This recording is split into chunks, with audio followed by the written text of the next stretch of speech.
Welcome everybody to another episode of the Perceptive podcast here on Game Wisdom, where we examine the art and science of games. We have another developer interview lined up for our episode. I'm going to be chatting with the developer of the game So to Speak, a kind of puzzle-style game that also has the side benefit of trying to teach you Japanese. And they're on to discuss that, and we'll see wherever else the conversation will go. So please welcome to the cast, Erik Andersen. How are you doing? Good, thank you. It is great to have you on, and thanks again for reaching out for interest in coming on to chat about your games and such. Yeah, thank you. And as I always say, for anyone watching, if you are a developer working on a game and either want me to cover it or come on and talk about it, I'm always looking for a guest, so definitely feel free to reach out. So, since this is your first time on the cast, Erik, I always like to give developers a chance to kind of talk about, who you are and what is your general role or, your background in game dev. Sure. My name is Erik Andersen, and I am working on this game, so to speak, by myself and with a little bit of help from friends and some family. And I've been working in educational games for a while, mostly within academia before starting this particular project. Nice. And what kind of attracted you to making So to Speak? So there's a couple of reasons. One of them is that I wanted to make it easier for people to learn Japanese. I've been learning Japanese for a long time, I guess more than 15 years. And it's been fun, but it's really hard. It's just so hard. There's so much to learn, and I know that a lot of people who try to learn it give up at some point. Despite all this effort that I put into it, I'm still just kind of okay at it, and I think it could be better. And the second reason is from a game design standpoint, that I just wanted to explore language learning as the foundation of a game. I think it has a lot of the features that actually make a puzzle game good.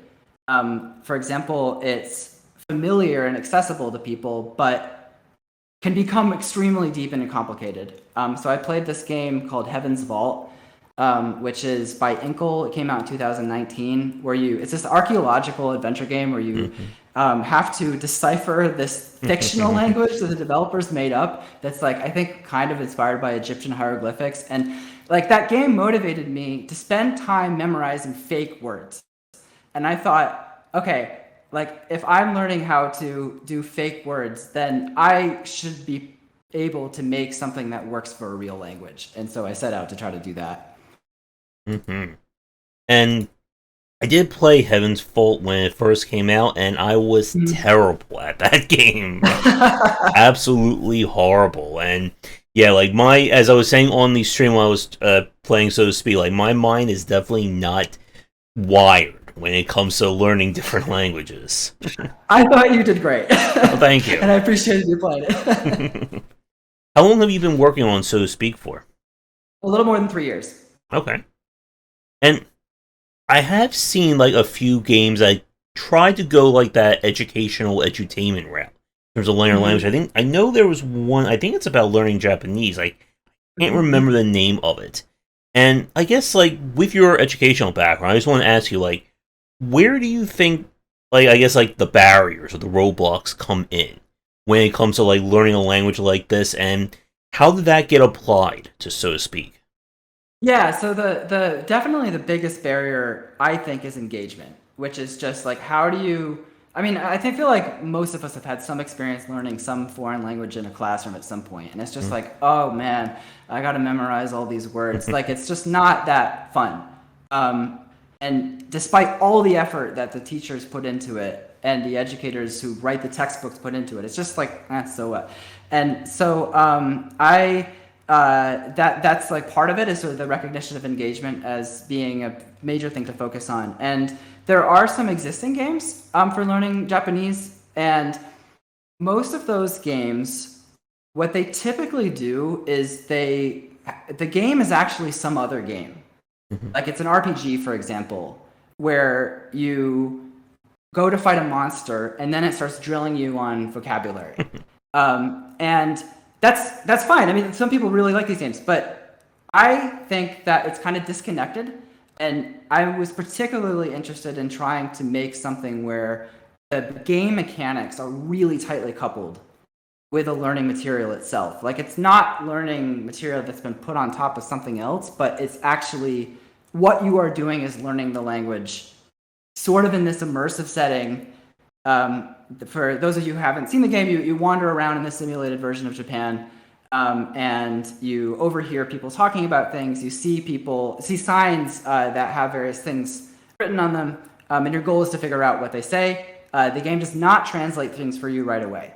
So you have to actually match, for example, a Japanese sign for elevator to an English word elevator, or the object elevator. I mean, you can actually drag the Japanese word onto the object.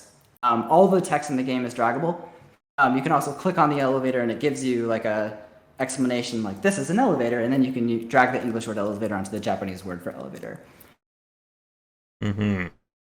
And like, to go back to what you were saying regarding like a lot of educational style games, I mean, I tried to learn French back in high school, and it is very much that very like dry.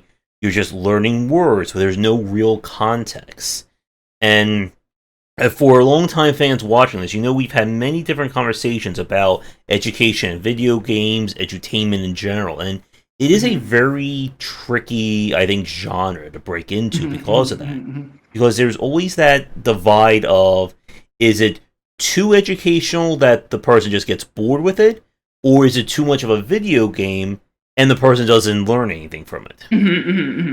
Yeah, I completely agree. And I think the key is trying to merge those as much as possible so that it is truly a game. Rather than, I think where things start to get less fun is when it's like, okay, now I'm going to do the text part of the game. And then go back to the game, as opposed to just having one experience that's where the game mechanics are really tightly related to what you're learning. Mm-hmm. And a question from Master Rebel in chat also gave me a super chat. Thank you so much for that. I really appreciate it. I was not expecting that for our little educational chat. They were discussing, I'm working on a narrative-based isometric stealth. Oh, wait, was that an idea? We are kind of talking more about educational design. But if you want to throw some questions at me, I can try and sprinkle them in, or I can certainly answer them after the cast as well. I do have a Discord for anyone who's watching, who's tuning in. So if you do want to ask me questions or shoot me a message there, I can certainly answer them that way. But for our little discussion here regarding edutainment, the super chat threw me off. There's always a challenge of that. I guess with so to speak, what aspects have you kind of like focused on to, and I play the game, so I kind of know part of the answer to this, but what have you done to try to, I guess, make it, I guess, quote unquote, a game? Like, to like have like those gameplay elements so that someone isn't just sitting there, learning Japanese or just reading Japanese words. Yeah, and those are kind of done through the situations. So each of these words that you have to solve, there's some context to it. For example, if there's a bus sign, then there's usually going to be a bus that is suspiciously placed nearby the bus sign so that you can match the two to each other. And over time, those situations become more complicated. Like later in the game, there's a sign that it says, you cannot park here unless you're a customer of this store. And there's kind of a scenario of some people have parked somewhere and they may not be quite going to the store, that you have to look at and connect to this sign. And so that's one way, is the scenes, this kind of the scenarios, and another way is through the overall progression. So the game strictly follows what I would consider to be a standard level progression for a puzzle type game, that it starts off with very simple words like exit, and there's only one word in the level. And then as you progress, it starts to have more than one word. It starts to introduce verbs and not just nouns. It starts to have longer and longer phrases, so that that's partially for the purpose of reinforcement, but also so that you're kind of continually being challenged at a level that's reasonable to you. And I guess from a kind of progression standpoint, how did you settle on, I guess, the pacing or the general difficulty going from area to area? Entirely through playtesting. Like, there's really not. I'd love to say that there's some, educational model that I'm using, but it's not. It's like I tried something and I put it in front of people and they told me I hate this, and then I kept adjusting it until people are not giving me blank stares, but they're like actually going past where I was kind of leading them through. So. Mm-hmm. And I guess with kind of the one thing I noticed when we are playing is that you have like the giant book that you can kind of pull and use the verbs from there. Was that a concept that was in the game original, or was that like added in through playtesting? That showed up very early. It might have been something that a player suggested. I don't actually remember like where that idea came from. But yeah, that became important pretty early on because people wanted to know that like how they're progressing. Like what have I learned so far? It's a common question that I was getting. And it also now serves a game purpose too. Like it's not just there so that you can see the words you've learned, but actually you use them to solve puzzles in the game too. And I guess with games like this in particular, again, with the edutainment or the educational focus, what has been kind of like your thoughts or your process for escalating or for, growing the complexity, growing the challenge? Because this is, again, like another one of those aspects where we see that kind of divide between the educational and the entertainment side. For people who are actually old enough to remember this, I, of course, know all about the Learning Company and Broderbund back in the day.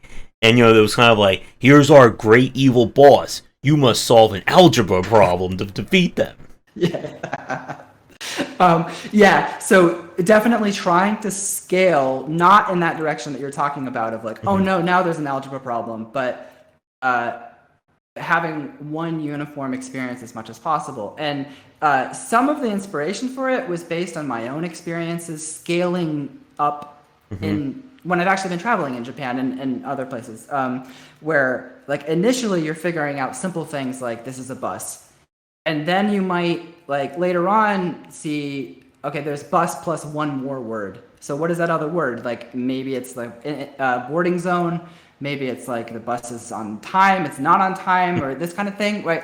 That these, like, it kind of mirrors the process through which you would actually figure something out in a different language as you are immersed in it.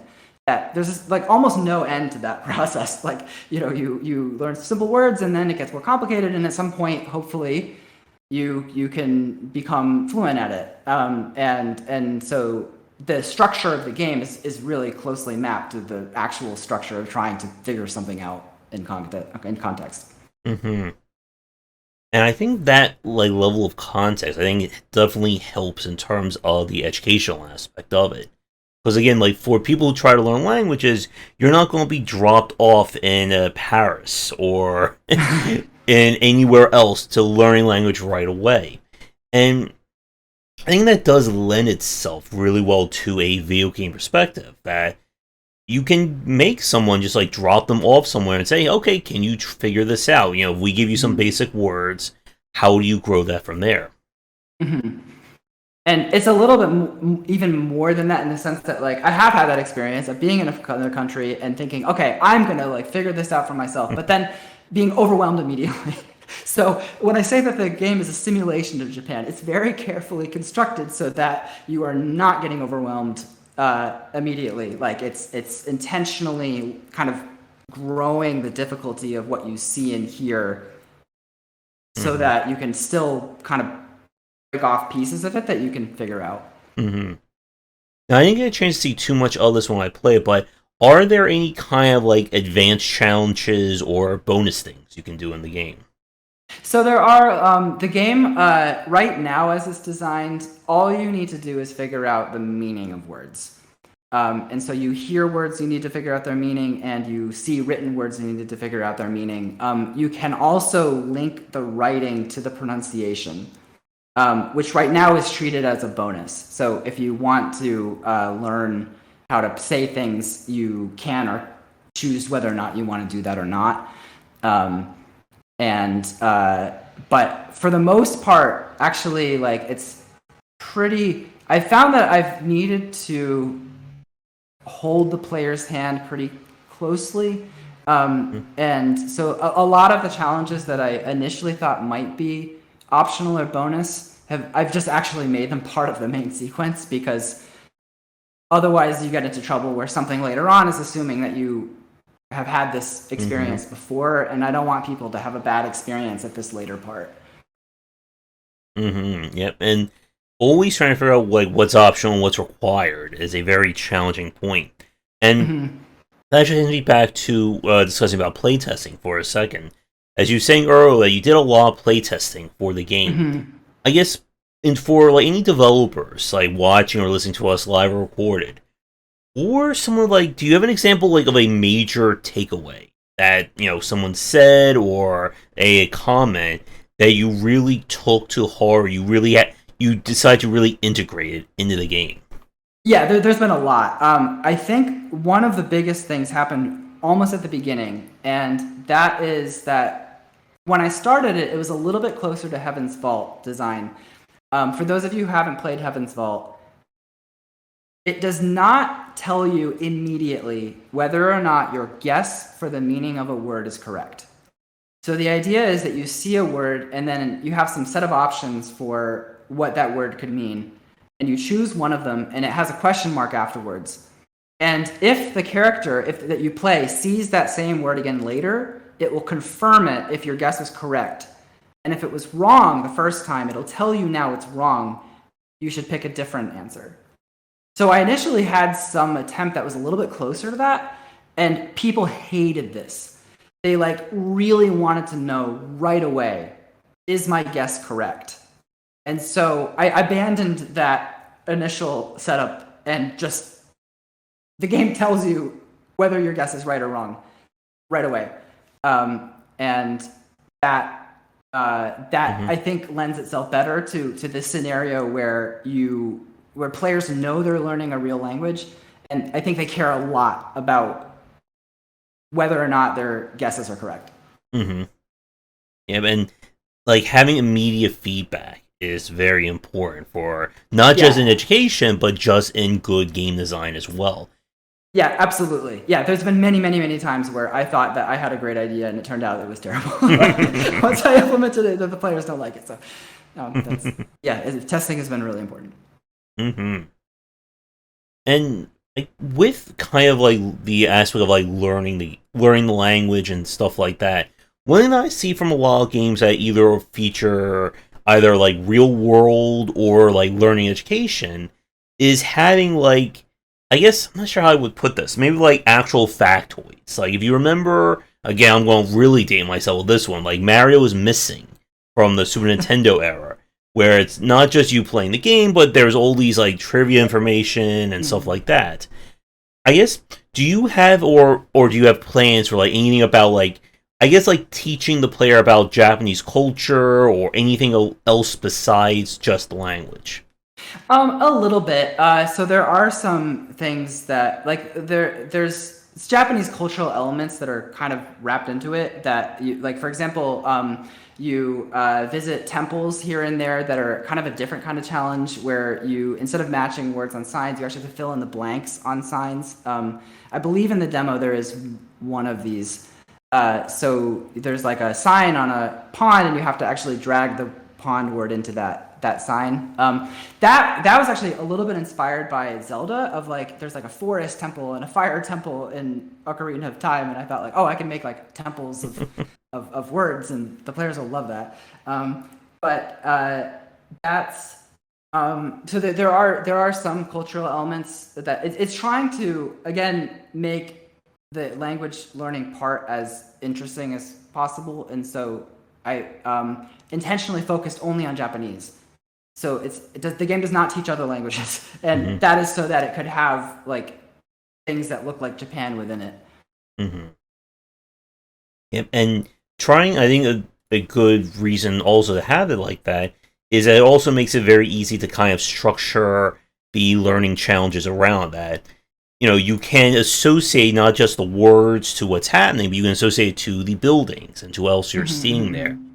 And it is, again, there's a lot about like getting, I think, making edutainment work that definitely relies on you having to learn or understand good game design and how do you properly onboard someone. Right. And with like, so to speak, I guess, like to build off of that, how did like the introduction of this game like develop? Like, how did you come up with like what is 5 minutes into this game look like, and have you like iterated or refined that since you started? Yeah, this is changed multiple times, and it's one of the things that the players comment the most on. And initially, I knew right away that I needed to have this progression from individual words to larger phrases. So, pretty much the whole development of the game, the first level was learning like a very individual small word. But it used to throw way too many things at the player right away. Like it would start to introduce too many ideas, like the spoken text and what now it's like there's more of a mood. It doesn't just drop you into someplace, which is how it used to be. There's like this sequence of you're on a plane and you're on a train, and then you're in the station that stops, and your goal for the first level is just to learn the word exit and exit the station. And then after that, you learn like the word station on the outside of the station. You're cutting out there a little bit, Eric. Are you still there? Sorry. Yeah, I'm still here. I was just saying that you learn the word exit to get out of the station, and then outside the station you learn the word station. So it's kind of like this scenario of you just show up in Japan, and now you've gone somewhere, and now you're starting to work your way out of the station, basically. Yep. And from what I played of it, like, you definitely have, like, I think, a really good sense, or that sense of progression of using the words, and then it gets saved to your dictionary, and again, apply them. And I also was getting into the fact that you actually hear the text of, the the original word, just to, again, kind of bring as many levels of reinforcement to the learning as you can. Yeah, and I need to make that better, actually. Like this is another comment that it's important to have the words come back, and they do. And I'm working on ways to have it like do that even more. I'm trying to think. Again, I only had a chance to play them for about like 10 to 20 minutes. Are there any other, like, from a gameplay perspective, any other aspects or systems in the full game that you would like to elaborate on? I guess the one thing is that the system is built so that you can match text anywhere. So the goal, all you're doing in the entire game is matching Japanese text to English text. But the system that handles that has grown unbelievably complicated, like way more complicated than I thought it would be when I started this project. And so there's a couple of cool things that it can do that I want to highlight. Like one of them is that you can actually learn individual characters within words. So words will have multiple symbols within them. And at first you might just match the whole word, like parking lot. But parking lot actually has individual symbols within it that mean like stop, vehicle, place, basically. And you can match those individual ones, individual symbols within it too, after you match the larger phrase. So that all of the text in the game is represented hierarchically, and that enables this matching basically at any level, from the smallest individual symbol or to the whole phrase.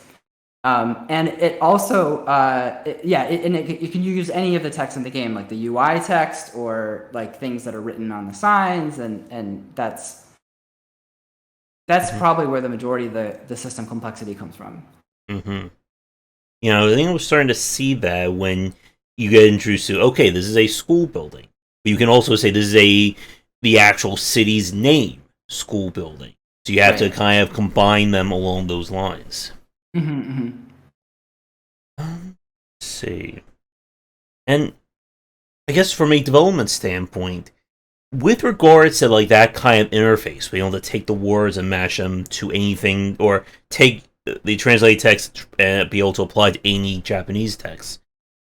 I guess was that a UI element that like you created, or was there like a plugin? Like, how did that specific like UI come about?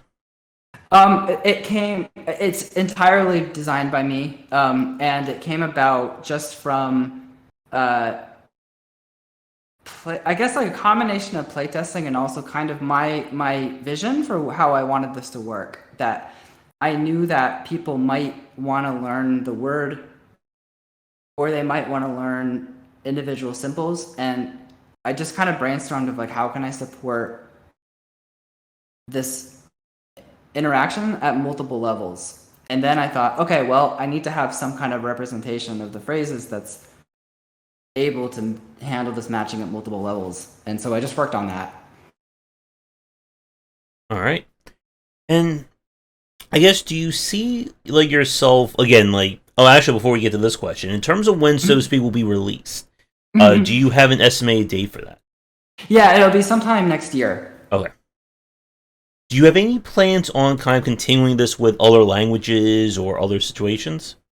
So that's a great question, and part of that, I mean, it depends on somewhat on how this does. Like, I hope that this will be useful for people and fun, and if it seems to me that it is upon releasing it, then that will motivate me more to try to think about other languages. I think the game design could potentially work for other languages, but a lot of the structure of, so to speak, is dependent upon Japanese as being the target language specifically. And that's because all languages are slightly different, and Japanese has certain things that show up that need more attention that would not be necessarily the case in other languages, particularly the writing, because the writing is so complicated. And so a game like this that taught a different language would need to be really carefully thought out for how should it be structured in order to handle the idiosyncrasies of that particular language. As for, I'm also interested in trying to make it deeper. So right now the game, I think, has around 400 words, which is something, but it's not that much. Like, you need to know many, many more words in order to understand a TV show, or to like not get lost if you're wandering around in Japan. So I'm also interested in making the game have more words eventually at some point, if it seems like this initial part of it is well received enough by players. Because a lot of tools for learning Japanese, and also a lot of games, they only focus on the beginning part of it, which kind of makes sense as a place to start. But there's much fewer tools that can take somebody who's like all right to being really good. And so if it seems like this could work for that, then I'm interested in looking at that too. Yeah, I think that's part of the challenge with like having like the different unique aspects of each language and trying to apply that to a video game. See, and I guess with the game itself, what does, I guess, for as we were talking about, like the game is not built around like, you know, escalating and, you know, growing in boss fights and stuff like that. So what does, like, I guess, a mid or late game challenge like look like? Like, how do you, I guess, like for people watching this, like how do you, I guess, like try to like test the player, or are there? I'm assuming there's no like hardcore mode where you have to like solve things without like the book or anything like that. No. The interface remains constant throughout the game. This example I mentioned before of you can't park here unless you're a customer of the convenience store is like kind of an example of a later stage example where it's actually using words that you've had earlier in the game. You learn store, you learn parking lot, and then eventually you learn like don't do this, don't park here, don't fish here, and so that's an example of a phrase that is building upon other things, and also it's a real sign. Like I actually saw a sign like that, and I thought, oh, cool. Like this might be something that might be worth building up to. So there's different topics that cover things like directions and how to suggest let's go do something. Like things are big, things are small. What color is it? How do I introduce myself? How do I talk to family members? These kinds of things. And in each of those different topics, there's kind of like some set of phrases that it eventually builds up to that are like reasonably complicated and draw upon things that have come earlier in the game. Yeah, and I guess with that kind of like evolution, how has like the playtesting been in terms of like, do you see players, I guess, retaining like the knowledge of the language that they're trying to learn here? So it could obviously be better, is what I would say. That like I'm working on trying to improve that. That's very important to me. However, there have been some positive examples. My favorite is my dad, who I got to play the game, and then he learned some words in it. And then in my hometown, there's actually a restaurant that is a Japanese restaurant that has an English title, but there's a Japanese word written on it that's completely different. And he was able to read one of the symbols on that sign on the actual restaurant, and he was surprised and he was excited that he was able to do that. Nice. And so a couple of other people who have played it have said to me that like, oh yeah, like I remember the word bridge, for example, or I remember the word for parking lot or something. But one thing that's been a little cool is that there have been a couple playtesters who have played the game at multiple parts of the project, like earlier on and then later on. And some of those people, once they were back playing the game, remembered things from earlier in the game. So they may not necessarily be aware that they knew this, but once they were repeating certain segments of the game, they're like, oh yeah, I remember this means tree, I remember this means forest. And so I was excited by some of those playtests. Right. And it's great to hear that it is like helping people, or that there is some kind of retention of these skills. So that was, again, another one of those issues when it comes to, I think, edutainment and education in general, that it's oftentimes, I think, very hard. And I'm sure with your background, you can probably test it, that it's hard to tell if this stuff is sinking in. And I could go on like a 2-3 hour rant about tutorials and onboarding easily on this very topic. But again, you can show all this information and tell a player, click this, you go over here, move this over there, and then when you say, okay, now do something on your own, they're just sitting there going, what? Right. And I'm not making fun of people. I've done that several times. So I play tutorials of games, and it's like, I finish a tutorial, here's a full game. Okay, like, what do I do now? Do I just like push stuff around? And there's a saying that I've heard that I believe originates from somewhere within the game industry of like nobody reads and nobody listens, and I like this in general because I think it's somewhat true. That it's just really, really hard. Like it's this. For every project that I've worked on, it's always become a major struggle of how do you teach people how to play it. I actually think that the current tutorialization, for so to speak, could be improved, and I've been working on it continuously, and I'm planning to continue to work on it. And it's not easy, but there are certain principles like trying to make the interface as discoverable as possible. That are, I think, helpful kind of broadly, of that people will look for certain visual cues that like, hey, I can do this or I can't do this, and trying to support those and respect those as much as possible is important. And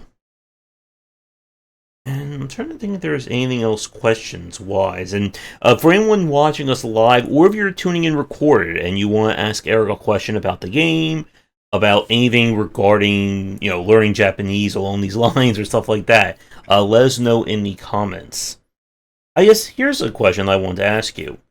with this idea of like trying to make learning another language easier, were there any other like iterations of, so to speak, from that respect in terms of changing what the player is doing that you went through, or was this kind of like your first and just kind of like resonated concept? It was the basic idea of matching Japanese words to English words as they appear on signs has been consistent all the way through.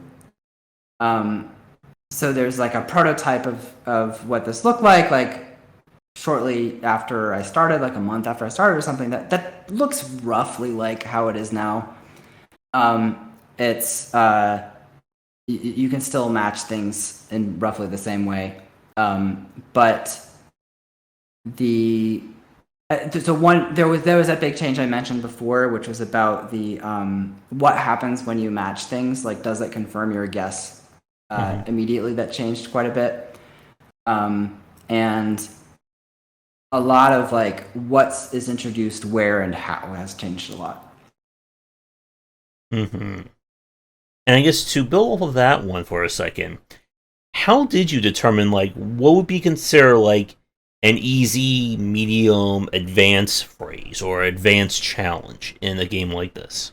It started from the advanced challenges and trying to work backward. So I basically, my dream would be that you could play the game, and then if you went to Japan, you might see a sign and you might know how to read that sign because you've seen it in the game.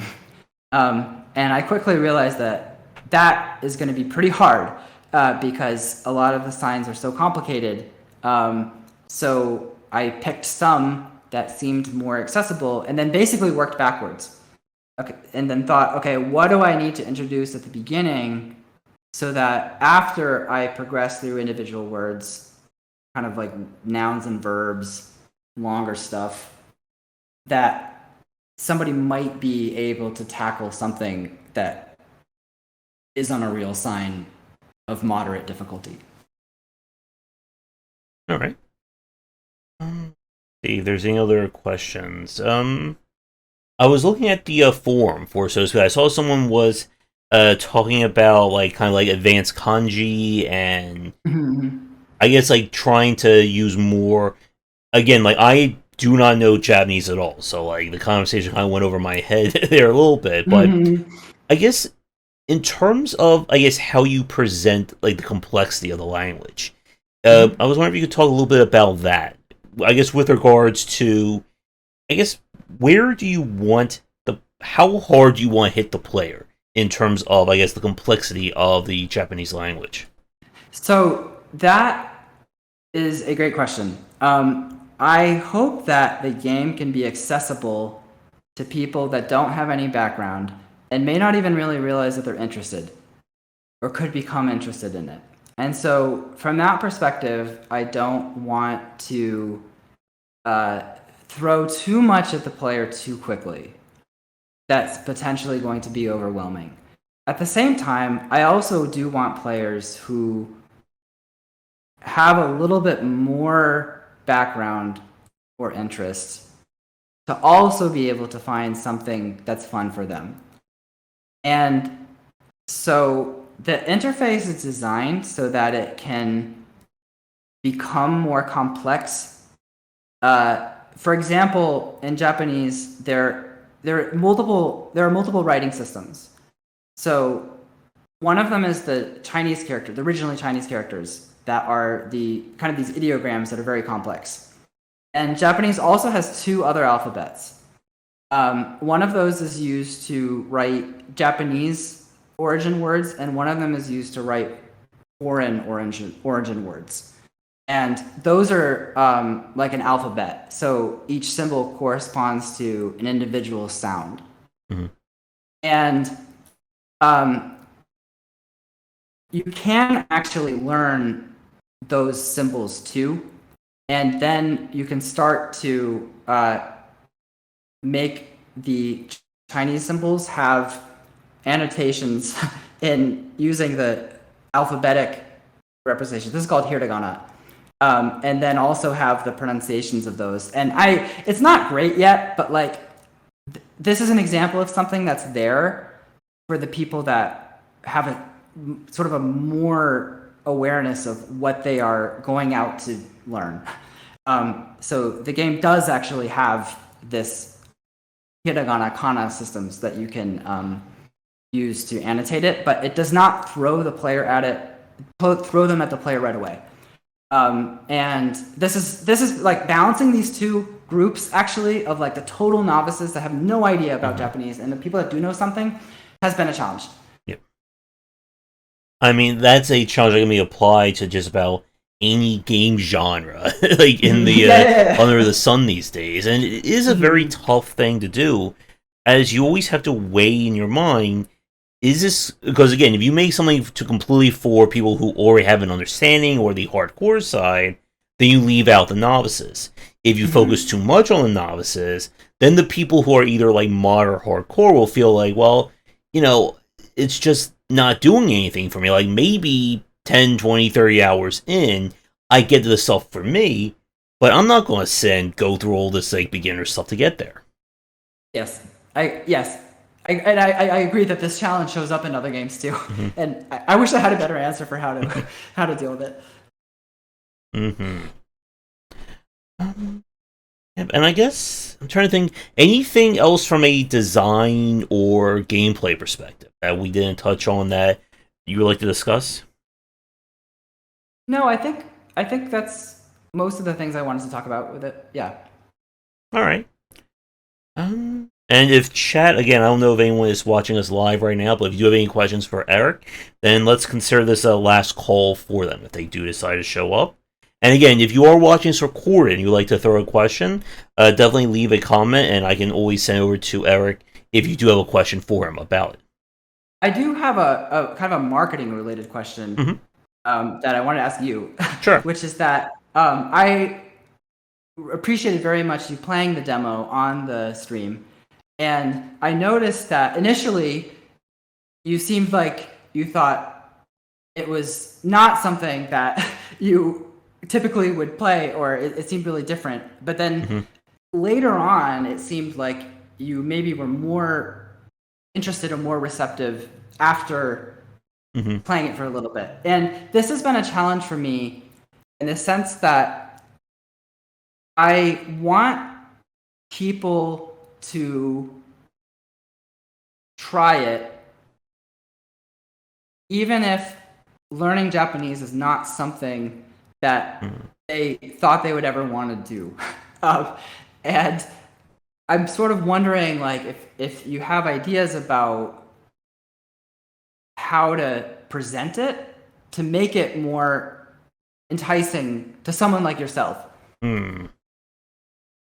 That is a very good, and that is a very hard question at the same time. Yeah, I'm trying to, like, put something together in my head.